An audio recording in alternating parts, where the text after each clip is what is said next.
कुलधरा। राजस्थान की सुनहरी धूप में नहाया एक गांव, खुशहाल, खुशियों से भरा।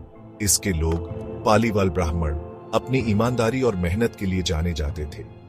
खेतों में फसल लहलहाती थी, कुएं हमेशा पानी से भरे रहते थे, गलियों में हंसी की गूंज सुनाई देती थी। जिंदगी अच्छी थी, जैसी होनी चाहिए थी। लेकिन लगता है किस्मत को कुछ और ही मंजूर था। आफत आने वाली थी, एक आदमी के रूप में। उसका नाम था सलीम सिंह। सलीम सिंह जैसलमेर का दीवान, ताकतवर, लालची। उसका दिल उतना ही बंजर था जितना कि वो रेगिस्तान जिस पर वो राज करता था। उसकी नजर कुलधरा पर पड़ी और उसे इसकी खुशहाली का लालच आ गया। उसे गांव के मुखिया की खूबसूरत बेटी किसी भी गहने से ज्यादा पसंद आ गई। उसने टैक्स लगा दिए, भारी और गलत।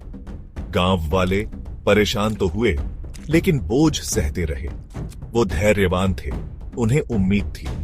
लेकिन सलीम सिंह की मुखिया की बेटी की चाहत और बढ़ गई। उसने तय कर लिया कि चाहे जो हो जाए, वो उसे पाएगा। एक अंधेरी रात सलीम सिंह ने अपने आदमियों को कुलधरा भेजा। उसके पास मुखिया के लिए एक प्रस्ताव था। अपनी बेटी की शादी उससे कर दो, वरना उसका गुस्सा झेलने के लिए तैयार रहो। गांव वालों ने मना कर दिया।